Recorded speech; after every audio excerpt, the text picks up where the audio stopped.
안녕하세요. 분당우리교회 고등부 여러분. 저는 송림고등부의 최창수 목사입니다.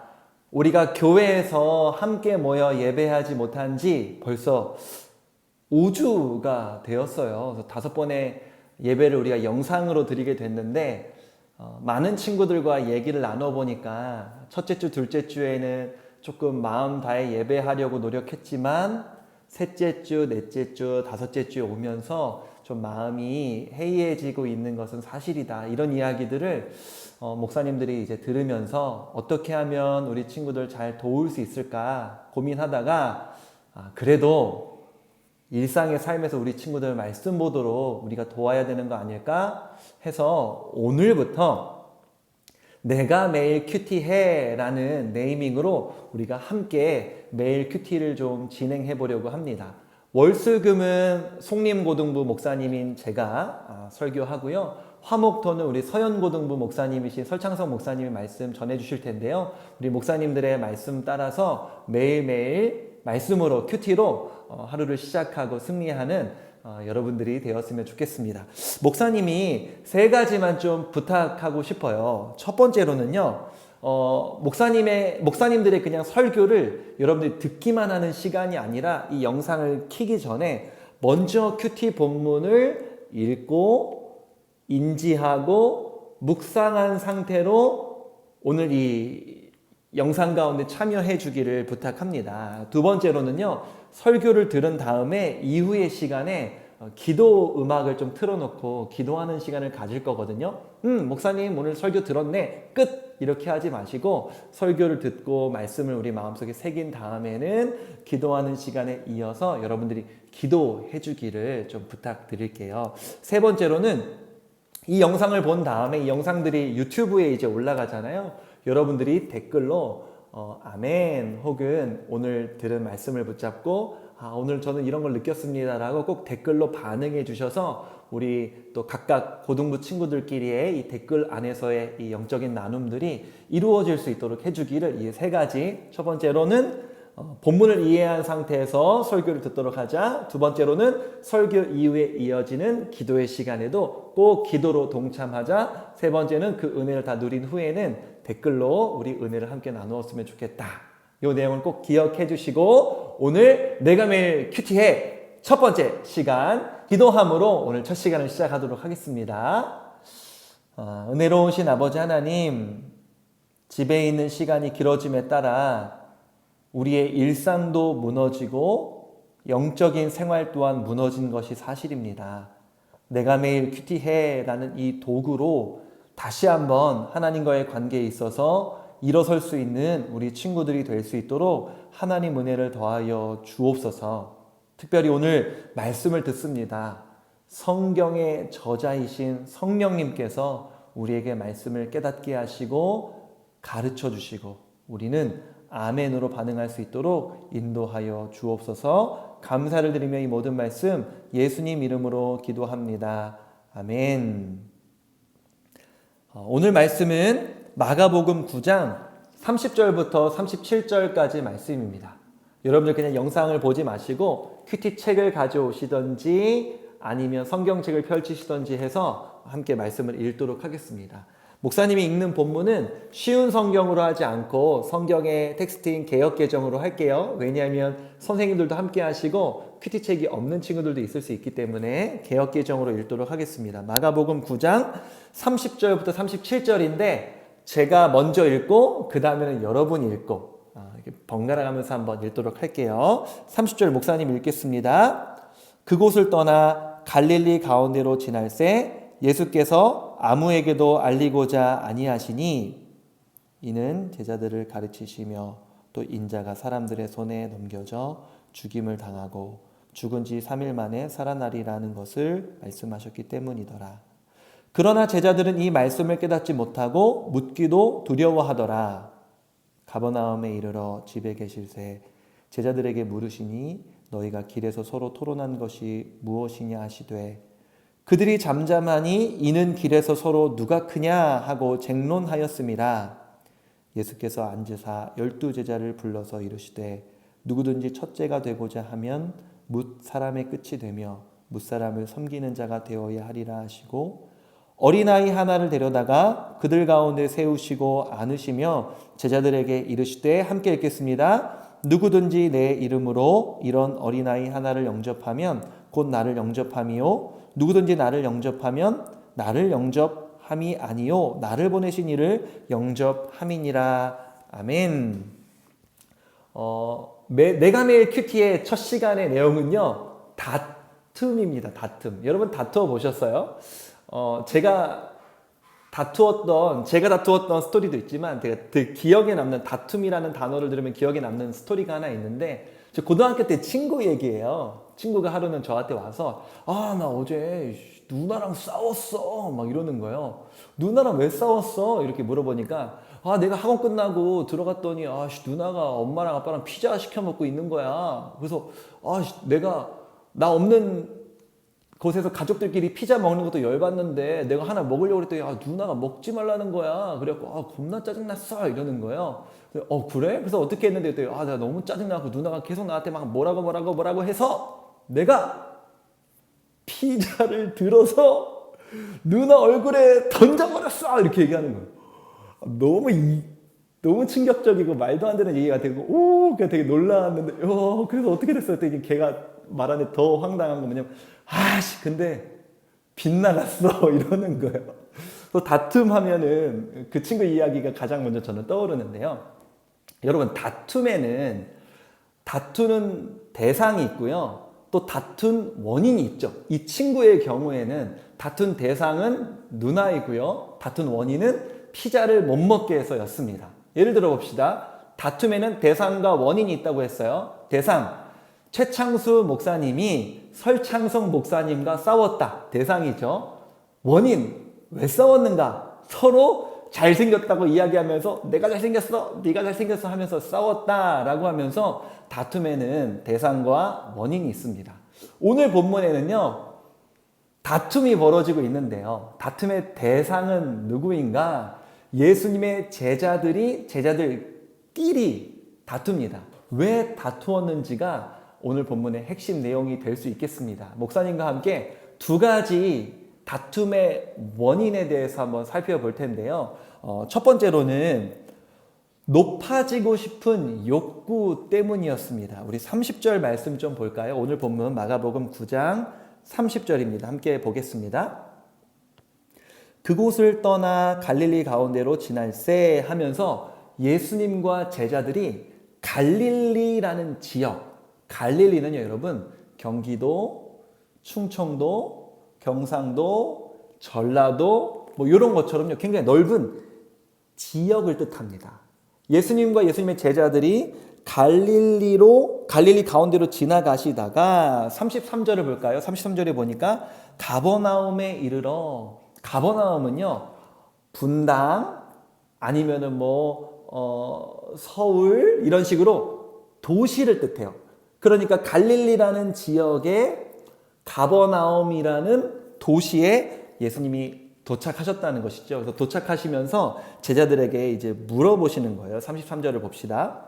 가버나움에 이르러 집에 계실새 제자들에게 물으시되 얘들아 우리가 지금 걸어왔잖아. 그런데 너희가 길에서 서로 토론한 것이 무엇이냐? 아까 무슨 얘기 나눴어? 너네끼리 되게 뭐라고 얘기하더라? 무슨 얘기 나눴어? 라고 예수님 물어보셨더니 34절에 보니까요 그들이 약간 꿀먹은 벙어리가 됐어요. 34절에 제자들이 그들이 잠잠하니 꿀먹은 벙어리가 됐대요. 왜 꿀먹은 벙어리가 됐냐면 뒤에 있는 내용들이에요. 이는 길에서 서로 누가 크냐 하고 쟁론하였습니다. 이들이 다투었습니다. 근데 다툼의 원인이 무엇이었습니까? 누가 크냐? 인간의 욕심 때문에, 높아지고 싶은 욕구 때문에요. 네가 높아, 내가 높아 하면서 싸운 거예요. 본문에 자세히 나오진 않지만 제가 베드로였다면요. 야, 솔직히 내가 제일 높지. 왜? 내가 예수님의 수제자잖아. 내가 예수님이랑 제일 친하잖아 라고 이야기했을 수 있겠고요. 여러분 우리가 가룟 유다 되게 나쁜 인물로 알고 있지만 그 가룟 유다가 이 당시는 아직은 배신한 상황이 아니다 보니까 가룟 유다가 무슨 소리야. 가룟 유다가 돈을 맡고 있었거든요. 그러니까 돈을 맡으려면 인정받았다는 거잖아요. 무슨 소리야? 야, 우리가 다 움직이려면 돈이 필요한데 예수님이 돈 누구한테 맡기셨어? 나한테 맡기셨잖아. 무슨 소리야? 라고 얘기했을 수도 있을 것 같고요. 요한과 야고보도 되게 무슨 소리야? 우리도 예수님이랑 되게 가까워 하면서 서로가 12 제자들끼리요. 네가 크냐 내가 크냐 누가 예수님의 더 가까운 제자냐 이러면서 서로 다투었다는 거예요. 오늘 본문을 자칫 보면은 되게 유치하네. 예수님의 제자들 되게 유치하네 라고 생각할 수 있지만요. 사실은 그렇지 않습니다. 여러분 우리 마음에는요. 누구나가 다 높아지고 싶은 욕구가 있죠. 여러분 아닙니까? 우리가 교회 안에서 신앙생활 할 때 내가 더 높아지고 싶은 욕심 때문에 높아지고 싶은 의도 때문에 봉사하거나 훈련받거나 사역할 때가 사실은 얼마나 많이 있습니까? 물론 하나님을 사랑하고 교회를 사랑하는 마음도 있겠지만 한켠에는 내가 더 높아지고 싶다. 내가 더 목사님과 친해지고 싶다. 내가 더 목사님과 가까워지고 싶다. 내가 더 교회에서 인정받는 사람이고 싶다. 이 마음 때문에 우리가 신앙생활을 열심히, 신앙 활동을 열심히 하는 경우도 얼마나 많이 있냐고요. 이것이 바로 오늘 본문의 제자들과 같은 우리의 모습이지 않을까요? 여러분들이 학교 생활을 하면서 혹은 여러분의 미래에 대한 불안함, 진학, 진로, 대학에 대한 불안함을 갖는 이유도 다 무엇입니까? 내가 세상에서 더 높아져야 되는데 내가 더 낮은 곳으로 가면 어떡하지? 라는 것이 여러분의 불안함, 고민이지 않습니까? 나라는 존재 자체가 낮게 평가되는 것에 대한 두려움, 반대로 높아지고 싶은 욕구가, 이 유치한 욕구가요, 예수님이 12 제자들에게만 있었던 것이 아니라 사실은 오늘 이 시간 저와 여러분에게도 있다는 사실을 여러분 인정하시길 바랍니다. 두 번째로 예수님의 제자들이 왜 다투었는지 아시나요? 그것은 예수님에 대한 오해 때문이었어요. 오늘 본문 31절을 좀 읽어볼게요. 31절 함께 읽어보겠습니다. 이는 제자들을 가르치시며 또 인자가 사람들의 손에 넘겨져 죽임을 당하고 죽은 지 3일 만에 살아나리라는 것을 말씀하셨기 때문이더라. 아멘 하면서 예수님이 제자들을 자주 이제 말씀으로 가르치셨잖아요. 그래서 말씀으로 가르치셨는데 31절에 무슨 내용을 가르치셨냐면요. 인자가 사람들의 손에 넘겨져 죽임을 당하고, 그러니까 인자는 예수님이거든요. 예수님이 사람들의 손에 넘겨져 죽임을 당하고, 뭐예요? 십자가죠, 십자가. 예수님이 십자가의 죽임을 당하시고 죽으신 지 3일 만에 살아나리라. 이거 뭡니까? 부활이죠. 예수님이 얘들아 지금은 내가 너희와 같이 있지만 나는 인류의 죄를 짊어지고 십자가에서 죽임을 당하고 그러나 다시 부활할 거야 라고 예수님이 십자가와 부활에 대해서 제자들에게 가르치셨다. 그런데 제자들이 어떻게 반응했는가? 32절입니다. 그러나 제자들은 이 말씀을 깨닫지 못하고 묻기도 두려워하더라. 제자들은 이 말씀을 깨닫지 못하고.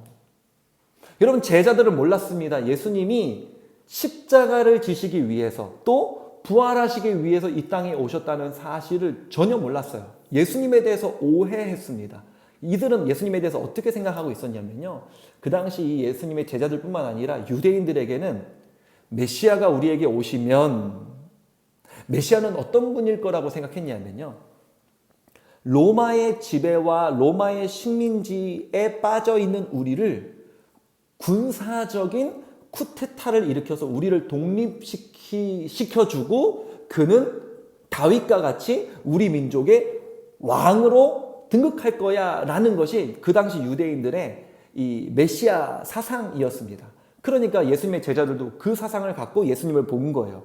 우리 예수님은 우리와 함께 그리고 예수님을 따르는 많은 사람들이 있으니 그들을 다 선동시키셔서 군사적인 쿠데타를 로마를 향해 일으키시고 이분이 갖고 계신 어떤 전능함 또 자연 만물을 다스리는 힘과 권세 등을 이용하여서 하나님이 주시는 이런 힘과 능력을 이용해서 군사적인 쿠데타를 일으키시고 끝내 우리나라를 독립시키시며 이분은 다윗과 같은 훌륭한 왕으로 등극하실 거야. 그럴 때 우리는 예수님의 가장 측근에 있었으니 높은 직위를 차지하게 되지 않을까? 이것이 바로 제자들의 마음이었어요. 예수님은 높아지려고 오신 분이 아니라 태어날 때부터 말구유에 하나님이신 그분께서 인간의 모습으로 오신, 섬김으로 오신 분이 예수님이신데, 그분의 마지막은 십자가의 섬김, 인류의 죄를 다 짊어지시고 십자가에서의 죽으심인데 이들은 그것에 대해서 깨닫지 못하고 이해하지도 못하였더라. 그러니 누가 크냐 하면서 싸운 것이죠. 여러분이 오늘 우리의 마음속에 내가 더 커져야 되는데, 내가 더 높아져야 되는데, 내가 더 높은 위치를 차지해야 되는데 라고 생각하고 계신다면 여러분은 이 하나님의 마음을 모르는 겁니다. 여러분 예수님의 제자가 되고 싶잖아요. 우리 예수님 너무 따르고 싶어서 이 영상 보면서 큐티하는 거잖아요. 그럼 예수님을 따르는 자들의 삶이란 무엇인가? 오늘 본문을 보니 예수님처럼 섬기고 낮아지는 삶을 추구하는 것이다. 제자들이 왜 다퉜다고요? 첫 번째로는요, 높아지고 싶은 욕구 때문에, 두 번째로는요, 예수님에 대한 오해 때문에.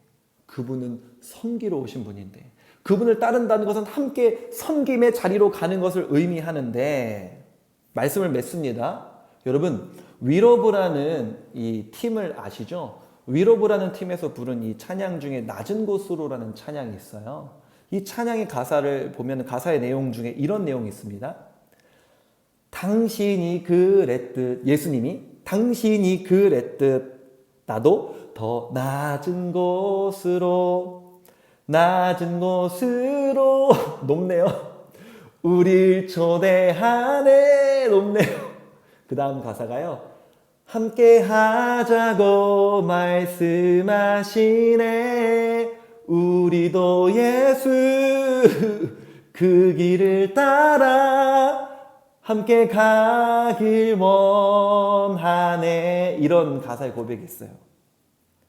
당신이 그랬듯 더 낮은 곳으로 우리를 초대하네. 함께 하자고 말씀하시네. 우리도 예수 그 길을 따라 함께 가기 원하네. 오늘 여러분의 마음속에 이 가사의 내용이 잘 심겨졌으면 좋겠습니다. 하나님, 오늘 하루 내 삶에 높아지는 삶을 추구하던 내 모습 회개하고, 하나님, 내가 더 낮은 곳으로 섬기는 곳으로 갈 수 있는 마음을 품을 수 있기를 원합니다. 또 어떻게 하면 그렇게 할 수 있는지 기도하는 가운데 제게 가르쳐 주십시오 라는 이 기도가 여러분에게 있기를 주님의 이름으로 축복합니다. 함께 이 시간 기도하겠습니다. 함께 기도할 때 하나님, 저에게 제자들처럼 높아지고 싶은 욕구와 또 예수님에 대한 오해가 있습니다. 하나님, 예수님을 따라가는 삶이란 낮아지는 삶이라는 것을 기억하고 낮은 곳으로 계속해서 나아가는 제 모습이 될 수 있도록 하나님 인도하여 주세요. 기도하시고요. 이 코로나 사태를 위해서 하나님, 우리나라가 이 코로나로부터 속히 자유케 되어서 또 이렇게 빨리 안전하게 우리 같이 모여서 예배할 수 있는 날이 올 수 있도록 인도해 주시기를 원합니다라고 우리 합심해서 통성으로 여러분의 자리에서 여러분의 목소리로 함께 기도하시고 여러분 각자의 기도로 이 시간을 마무리하기를 원합니다. 함께 기도하겠습니다.